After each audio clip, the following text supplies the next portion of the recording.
Hi, my name is Jennifer May and I am the Principal Nutritionist and Director of Sydney City Nutritionist and Food Intolerance Australia. Today I'd like to talk to you about chasing the high. So tell me if this sounds familiar. You start the day feeling tired, unmotivated and lacking focus. You're counting down the minutes to your first coffee. Then mid-morning you realise you're not quite there yet. Another cup should do it. Maybe after this cup, or maybe after a couple more, you realize that you've suddenly overdone it. You still don't feel the high, but now you feel anxious, overstimulated, and unfortunately also unable to focus. Now you're craving sugar, salt, large servings of foods, starchy carbohydrates, and it's not until you feast that you finally feel calm again. For some, you may even have an insatiable hunger that no meal or snack can satisfy.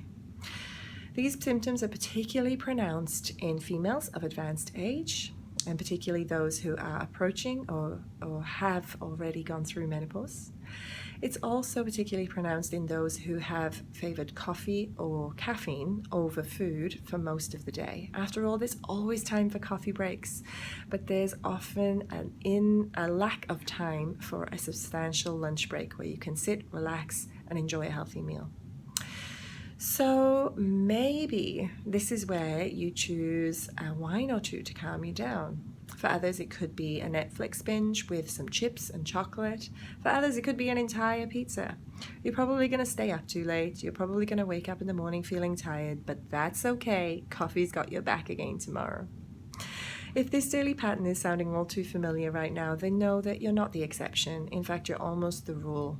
In my practice in Sydney CBD, I've been working with busy professionals just like you over the last 8 years, and the most common pattern I see is just this: chasing the high all day long, finally becoming all overstimulated, feeling unaccomplished at the end of the day, feeling wound up, unable to rest, unable to digest any food, so every meal makes you feel bloated, unable to sleep. And the only thing that fixes this is a really large serving of food. In fact, for some of my patients, that doesn't work either, and they have to just try and sleep it off. Unfortunately, because you've overstimulated your stress responses with caffeine all day long, you're likely to wake up the next day feeling even more tired, and so the cycle continues. So what does this mean? Do we need to give up coffee? What are the risks? Well, the risks of this overstimulation of your stress response include generalized fatigue, adrenal dysfunction leading to mismanagement of the stress response, meaning stress becomes more stressful, you become a little more jumpy. You also might find that you've got generalized anxiety or feeling depressed and low mood. You might find that you're sleeping poorly. You might see that your blood cholesterol is starting to elevate. You might also see that your blood pressure is elevating, that your blood glucose is becoming mismanaged, that you're overeating, leading to gaining weight and an inability to rectify the situation. But you don't need to quit coffee to rectify this. So what's the better alternative for busy professionals just like you? Trust me, I know where you're at, and honestly, I'm often craving a second coffee after that first one because that buzz feels really good. I'm a mum, I have a 1-year-old, I have 3 stepchildren between the ages of 9 and 15, I run 2 businesses, I mentor students and new graduates of nutrition and dietetics. My plate is really full, and sometimes I don't sleep so well thanks to my little 1-year-old either.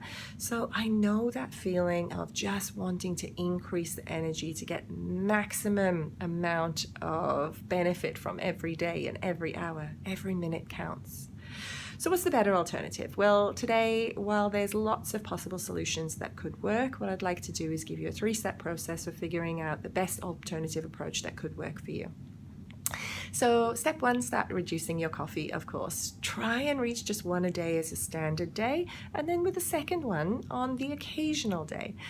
Of course, if you see any negative symptoms when you're starting to reduce your coffee, then seek the help of a qualified nutritionist or dietitian who can help you with a better management plan. However, remember, it's really important to take it at your own pace, and it may take some time to get down to 1 coffee a day, and for some, it may be completely unachievable. But see how much you can reduce it. In step 2, you want to incorporate a good quality multivitamin. Now, the best type of multivitamin for somebody who really needs that additional energy, look out for doses of vitamin B3 that are between 50 to 100 milligrams. That's a therapeutic dose which can significantly optimize your energy because vitamin B3 is heavily used in the conversion of foods into energy on a cellular level. Now, there are lots of great multivitamin options out there, and some of them may include additional herbal or nutrient ingredients that could be ideal for you. But this would be very much on a case-by-case basis. So it's always best to speak to somebody who really knows this area to get the best results. Step 3, balance your diet. Now, it is important to eat regular meals and snacks. Periods of fasting are fine, but try and have these overnight. The best results are consistently seen with fasting when it goes from early dinner to breakfast. Now, it can be a dinner of, say, 6 p.m. and then fasting through to 10 a.m. the next day. Or, of course, it could be that you eat between the hours of 8 a.m. and 4 p.m. Get an early night. You're starting your day early, but you're also ending the day early too. Whatever you do, make sure that the meals and snacks between those hours, whether you incorporate fasting or not, are very healthy and well balanced. So you want a good serve of quality protein, healthy fats, healthy high fiber carbohydrates. This will help to stabilize your blood sugar. When our blood sugar plummets, we tend to feel unable to focus, lacking in energy. We tend to feel lower motivation. And of course, we don't want any of those things to happen unnecessarily. So simply correcting the meals, incorporating lots of healthy fresh vegetables, fruits, as I mentioned, really important to make sure that there's healthy protein, healthy fats, and high fiber carbohydrates in every meal. These macronutrients and micronutrients provided by this type of pattern will help with stable, consistent energy, motivation, and focus throughout each and every day. Now, of course, there are always complex medical conditions, unique health goals, and, other instances too where it may be beneficial to speak to a qualified nutritionist or dietitian for further assistance. Even if you just want to outsource the task of planning the ideal diet for you, a nutritionist or dietitian can help.